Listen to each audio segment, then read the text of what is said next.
Welcome to the TSFA virtual classroom.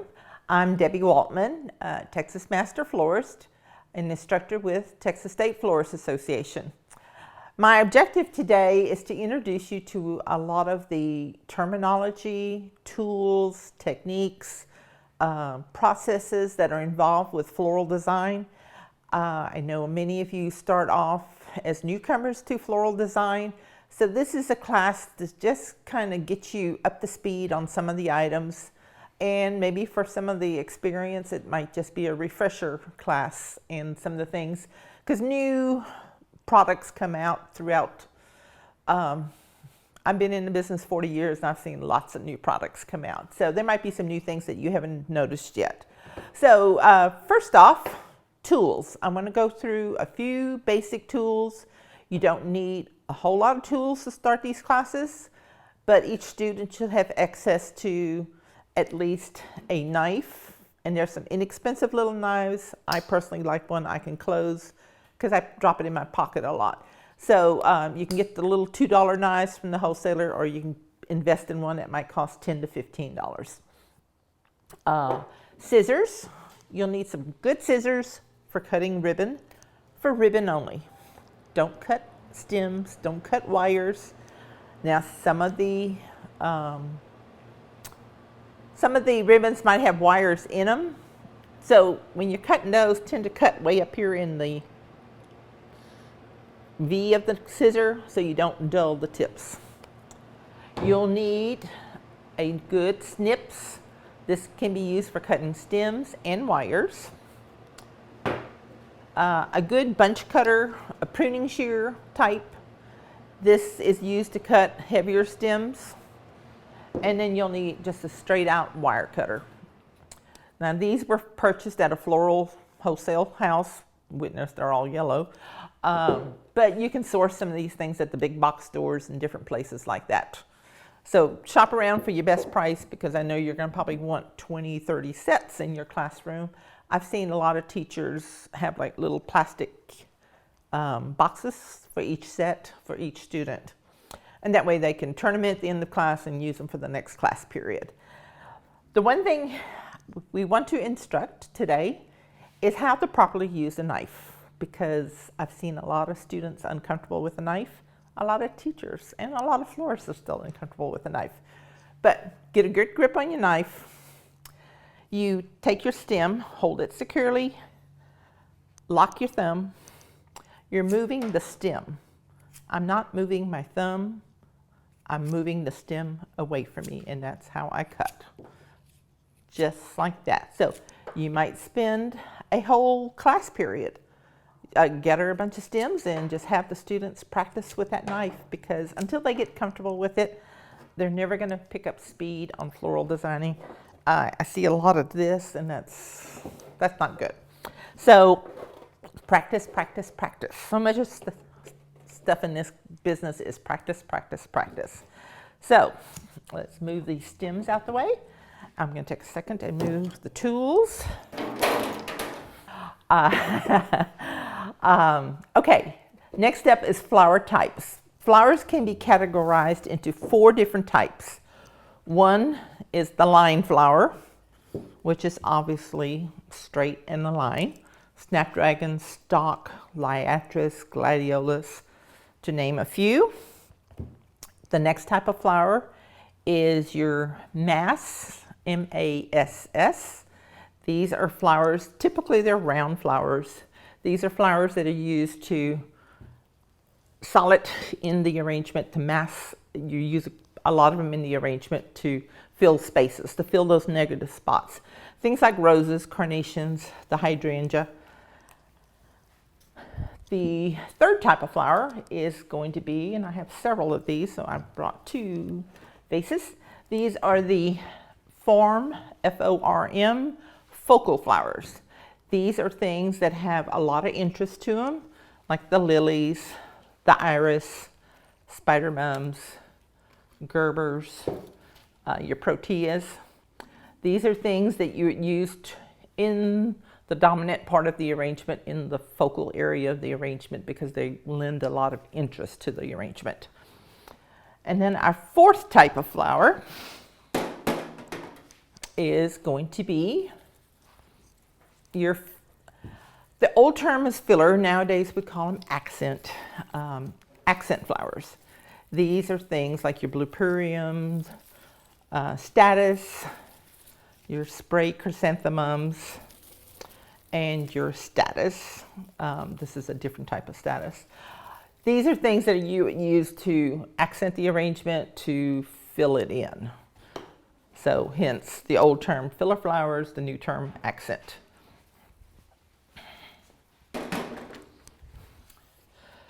The third thing that you're going to need, and you will use a lot of, it comes available in big boxes of 48 bricks, is your wet foams, floral foams. Several different brands out there. They're all the same thing. It's a expanded foam product that holds water. So if you're just doing small arrangements, you could pre-cut them and then soak them. So you don't, once it's wet, it's wet. You can't dry it out, can't use it again. If you're doing, say, 30 students, yes, you'll probably just keep some bricks wet, maybe all week long in your sink. You want to soak it in a water that has floral preservative in it. It'll add to the life of the flower. Another type of foam is dry foam. This one is not soakable. This is used for like silk arrangements, dried flower arrangements, anything that does not need a water source. It's lighter, harder. It'll take a little bit to tell the difference, but this is the one that kids love to stick their fingers in and poke holes. This one they can't. Another product for silks and dried things and other projects is styrofoam. You can use fresh flowers with it. It's an old product before styrofoam was available. When you made things like Eastern stars, crosses, hearts, and things like this with spray mums or carnations, we used big stick pins and toothpicks to make the heart solid. So this is an old product, but there's lots of good things still about it, so we still use it. The one thing you need to remember when you're soaking your foam is you put your brick into water and it soaks on its own, and when it sinks below the water line, it is ready to go. Don't plunge it down, because when you plunge it down, it'll quickly dry, wet up on the edges, but never in the middle.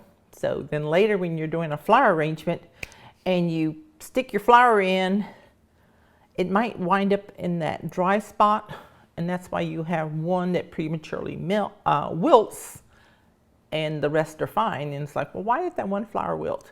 Because they probably had a dry spot in the foam. So when it's fully soaked, then it is time to use it. We're going to move this aside. And by the way, the foam products come in other things, shapes and sizes these days for different purposes. They come in little cages. These are referred to as floral cages. These are most often used in funeral work, making sprays and easels, but they also work for doing flower sprays in them and attaching them to arches for weddings. They also come in little bouquet holders, so you can put your flowers in it, and the flowers for the wedding for the bride have a water source. These can be done like 2 or 3 days in ahead. And then there's little things called ignoos. They're just little cages with water, wet foam that you can use. So say a grapevine wreath that you wanted to have some flowers trailing around, you could put a little cage up here and a small cage here, do your flowers and have your greenery. So that way it lasts for more days. But and one other big product is widely used, the wet foam, and this is covered because we're keeping it in plastic so they don't dry out so bad. Once wet foam gets really, really dry just from being in a room, it's very difficult to get wet again. So they come wrapped. So this is a wreath, but they also come in hearts and crosses and etc. anywhere from a 12-inch size up to a 24-inch size, and the crosses are all the way up to 36 inches. So, but we're talking big dollars here, so get big dollars for your work. But sure make life easier. Next up on the list is we're going to go over the wood picks. These are just little, you know, I'd say starting off in the classroom, I would maybe get like 2 bundles of the 4-inch and a bundle of the 6-inch and a couple of the 3-inch, just to have them, because there's just days where you might need one for a project. But they come with wires attached. This is a 3-inch, and of course the 4-inch. And then there's a 6-inch. And these are just used sometimes for lengthening a stem. If you need to extend a stem that you're not concerned about a water source.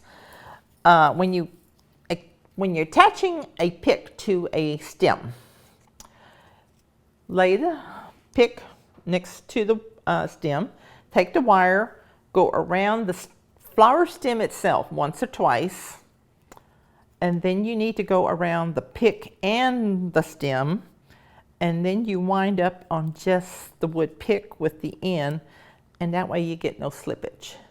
If you were just to wire the stem and the pick, it could slip off. So stem alone, stem and pick, pick alone. And that's how to make a secure attachment with these. They're also just great if you're adding like a little mushroom bird to a design. You could just puncture the bird and stick it in. So lots of reasons to have it. I think I would consider it a necessity to have a couple bundles in the classroom when I was starting up a floral design program. Wires. Wires are very, very important. We use them for multiple reasons. They come in these 12-pound boxes. There's several sizes. Wire, like wire in all industries, the smaller the number, the heavier the wire. So when your wires get up to be like 28, 28 is going to be almost like a thread. We use this for wiring corsages. I would say I would have in my shop or classroom maybe a 22, a 24, a 26, and a 28. Those are more all-purpose. I use the 22s to tie bows. The 26s and 28s I use for the boutonnieres and corsages.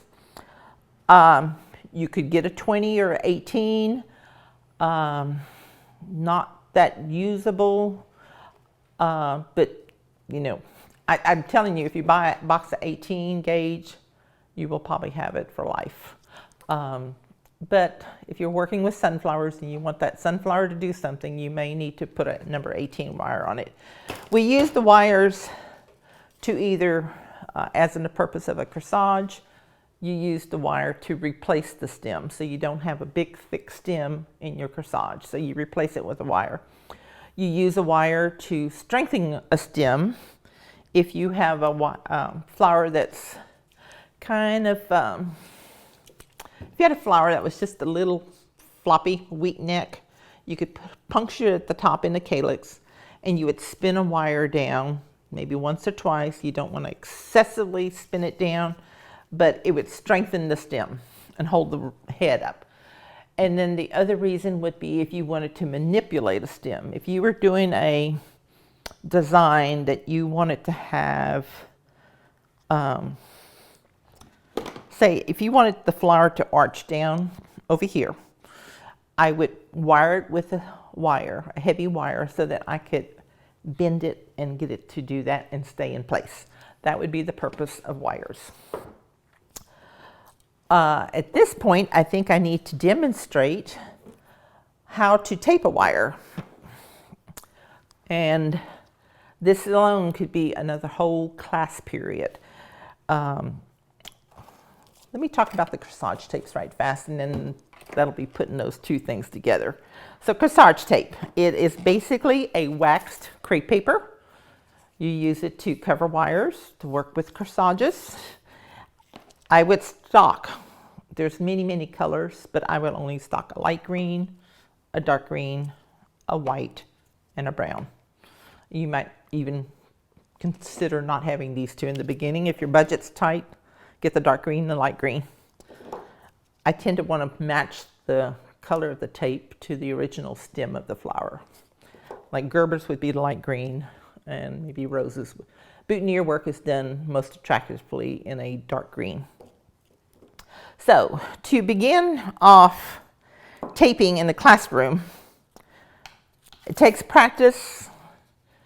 It's all about tension. So I would say, I'm going to tape one right fast right now. So you're going to pinch it at the top and then take that top and roll it between your fingers. Roll the wire between your fingers.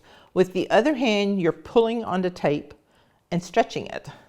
And the longer the stretch, and your fingers travel together, just travel down the stem. And just keep pulling, and it's all about tension, and it takes practice to learn that tension, just like knitting and crocheting. So that's a nicely taped wire. It's smooth, it's tight, it's not loose anywhere, but it's very difficult to learn how to do a wire and get the tension without bending the wire. So a good place to start for students is with a bamboo skewer. You can just pinch it and tape it. And because it doesn't bend, it's easy to do. And you know, the students could do this thing 10 times until they learn how to do it. When they feel comfortable with it, you've inspected it and you say, that's great. Then have them move on to a wire. And start, there's your 18 gauge wires, your 20 gauge wires. You could use them for them to tape. And that would learn. And once they've mastered that, then I would get them like on a 24 gauge, because that's when you'll know how good they are. And they'll need to be doing 24s and 26s, just because when you're doing a corsage, that's the gauge wire they're going to be using. So that's your tapes and your wires. Next up is going to be, we're on wires. So let's do a little wiring techniques right now. So there's different ways of wiring different products. There's one called the stitch, and what you basically do is take a 28 gauge wire. I've cut it in half. Usually when I'm doing foliage, I don't need the whole 18-inch wire. There's a hint I want to give you. The wires in the box are 18 inches long. So when they're doing the level 1 symmetrical design, we're asking for an 18-inch tall arrangement. There'll be a wire on their table. They can use it to measure 18 inches tall, 18 inches wide. Wire also comes in a spool. I've never in 40 years have found this very handy, but it's available. So to stitch, you're going to, so your leaf has a midrib, and this is like the stem of the leaf. You're going to take your wire, go under the midrib on one side, come out on the other side, slide it till it's about halfway, and then I like to grip it with the other hand, pull the two ends down, and then take one of the wires and just go around once. Once is all that's necessary. So that's a stitch type wiring. Then take your tape, pinch it, and tape it. And so now once it's hairpinned, I can manipulate the leaf to do whatever I want it to do. So that's the hairpin. There's another one. I'm sorry, back that up. This is called the stitch. The hairpin is you're going to take your wire and you're going to go through the stem right next to the midrib again, halfway, and you're going to pull the wire down on both sides of the leaf. So we have the wire here and the wire on the front side, and once again just once around, just to kind of hold it in space. If you wrap it multiple times, then you're just building up bulk, and we never want to build up the bulk because that's just extra weight. So that's your hairpin stitch, and there's one called, I call it like a stem. If I want to join multiple leaves, I lay it next to my stem, and I just kind of go through the leaves, and then I come back down. Pardon, my leaves, they're a little bit wilted. So then you come back down the stem, and you're just going to wrap it once, and then you'll tape it. There's no need to pick up a scissor to cut your tape. Just snap it. It's just wax tissue paper, it tears. So that's a stem wrap. Then on a flower, such as this pixie carnation, you can also do this on roses, you can also do this on daisies. This is going to be like a crosshatch, so we're going to go, this is called the calyx of the flower. So you're going to go through the calyx halfway. You're going to take another wire and crosshatch it and go through the calyx, either a little bit above or a little bit below the other wire, not at the same spot, so you don't meet each other, especially on a rose. It makes a weak spot. Then just kind of pinch them together, and then take your tape and cover the insertion part. You don't need to go all the way up to the top of to underneath the petals, but you need to cover the insertion. And so that would be your taped carnation with a crosshatch. Let me take a second here and kind of move some things out the way. Okay, next up is going to be, we're going to talk about some of the preservatives, some of the chemicals that we use. I say chemicals, but probably most of it's organic type chemicals, so I wouldn't panic over using these. These are things that you're going to use to preserve your flowers, simply called flower food by most florists. There's going to be hydration things that quickly help the water travel up the stem. There's going to be bucket wash products. You can wash your buckets with bleach and water, but I've ruined so much clothes, and I'm so thankful the chemical companies have come out with a bucket wash that I can splash on myself and my clothes is not ruined. So clean buckets are a must. You must have clean buckets. If your buckets aren't clean, you've got algae and everything else in it, and those clog up the stems of the flowers. So you have to have clean buckets. So that's number one priority. Then the floral foods.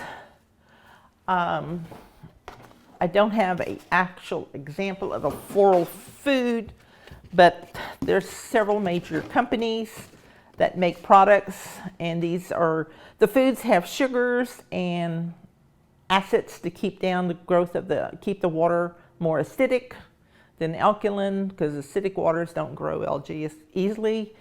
The sugars are to replace the food that the flower would have been getting from its mother plant. But once it's cut off, it's no longer getting that source of food from the mother, so we need to replace it to make the flowers last longer. It also helps the flowers open in many instances. Because a lot of things like lilies are cut real tight bud stage so they can ship, because they break too easily. So once you do your floral preservative that you mix in your water, and definitely follow the directions on the bucket of the product you buy, and keep the measurements. Stick with the measurements. Just to toss it a little bit in there. You're probably not tossing enough, so then why use it, because you're not doing any good. If you toss too much, you might be burning the flowers. It's kind of like fertilizing the yard. You really need to pay attention to the measurements that you're using. This is called the hydration product. It helps the flower stems take up water. Really good on things like roses and gerbers, hydrangeas, really picky flowers that you need to get the water up the stem fast. Then once you have your flowers arrangement done, there is tons and tons of treatments, and these are called like finishing sprays. It's a wax product. You spray your arrangement. Some of them come aerosol. Most of them are just little pump bottles, but it's a wax product that you put on your flower arrangement afterwards, and it seals the flowers, and they'll last longer for the customer. Definitely worth the money. Processing your flowers. One little thing I want to talk about on the processing of the flowers is, so they come in wrapped, tied together. So what you want to do is strip off the lower leaves, any leaves that might go into the bucket of water. Get all those leaves off, and a lot of times I don't actually do individual flowers. I'll just kind of hold the thing and kind of whip off the leaves. And then once you have them stripped, have your bucket of water ready, then you will cut the stems. Then you'll cut the stems. It's just always best to cut on an angle, because if the stems would hit the bottom of the bucket, there's still some available tissue for the plant to take up water. So once you cut it, immediately go into the bucket of water. Don't lay it back on the table and go do something for 2 minutes, 3 minutes, because then you'll have to recut. So fill your buckets first, strip your flowers, cut the stems, and plunge them into water. Then it's a process called conditioning. So while they're sitting in the water, they're conditioning. The water is traveling up the tissue of the stem to the flower head. So if your flowers are feeling a little soft and wilted when they come in, once they're properly conditioned and hydrated, it'll be crisp. It would be like taking a head of lettuce that's wilted, dropping it down in cool water, and it becomes turgid. There's a class from your word from your biology class. So once they're turgid, full of water, then you want to move them into a cooler or a cool room, and this is called hardening. So typically, conditioning might last for anywhere from 1 hour to 4 hours. Then move them into a cooler overnight, and then they're hardened. Then it's the proper time to start doing the flower arrangement. What you don't want to do is get that box of flowers in and start working out of the box. That's not doing your customer a service. You're not properly taking care of the flowers to ensure that they last a long time. Okay, next up on my list is the tapes. There's lots of tapes available and lots of adhesives available in the industry. So we have anchor tapes. These tapes are used to hold the foam in the container. So you have your little design bowl, drop your little oasis in. It comes 1/4 inch, 1/2 inch. 1/2 inch, I don't use it that much. I would say I would start my classroom off with 1/4 inch. This would be for huge projects. In most instances, your 1/4 inch is going to be fine. So you would attach it to your bowl, and it does tear, but a lot of times it's just easier to cut. So you don't need to take the tape all the way around the bowl. You don't need to take the tape way down here. Just a little bit over the lip of the bowl is all that's necessary. Mechanics are meant to be there to help you do a proper arrangement. They're not meant to be seen. Typically when we do an arrangement, I like to take the corners off. It makes more surface area for me to insert flowers. So that would be a properly taped bowl. And this is with your green anchor tapes. There's also clear anchor tapes. It also comes in a 1/2 inch, and it comes in a 1/4 inch. The clear tapes are great for all of the clear glass work that we do these days. And so the clear tapes are used to make grids. And as I get older, it gets more and more difficult to see. Okay. Your young students won't have a problem with this. You won't have too many 60-year-old students. So once you find the edge of the tape, the first thing you need to do is go around. This is what I do. This works for me. The tape doesn't always stick to the glass because sometimes the glass will have an oily surface to it. So I go around the container with the tape first. Then I come across to do my grid. And depending on the type of container, I typically will do a 3-strip across and then come back the other direction. Okay.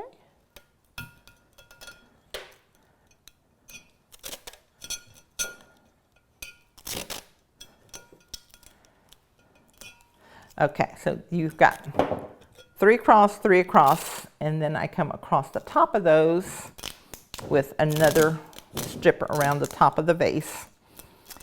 And that keeps everything in place.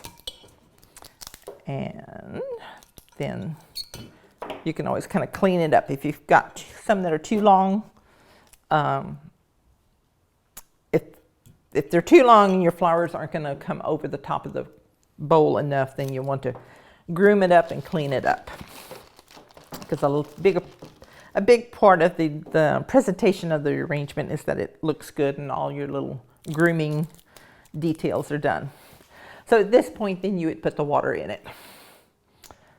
You would also take that label off because unless they're putting it on a white tablecloth, it will show. So then you would be ready to do your arrangement. And this is good for your little grid type designs. I'm not going to actually do a whole arrangement, but I'll just kind of, so then your flowers would just insert into that. And the hydrangea also makes a good little grid because then you can kind of insert some flowers through it. So then you could just do like a group of yellow roses, a group of green carnations, maybe an iris, and then a little seeded uke or something like that, and that would make a nice little mound arrangement that's so very popular right now. Other kinds of tapes than your anchor tapes, we've covered corsage tapes. There's also adhesives. This one is like a clay type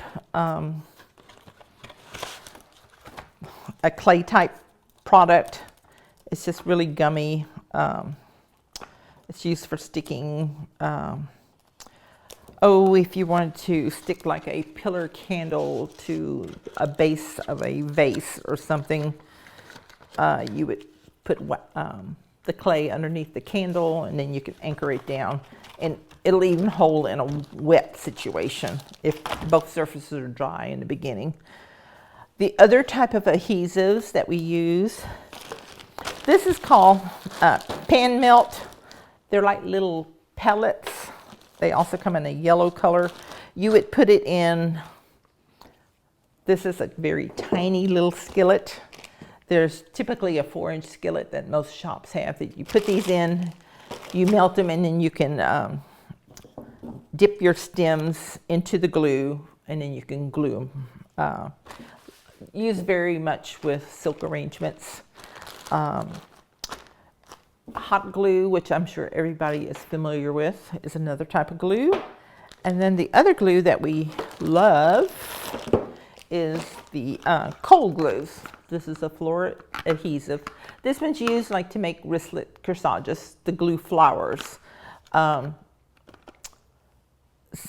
These don't work that well with fresh flowers because they're hot and it'll damage the flower. This is cold, so you would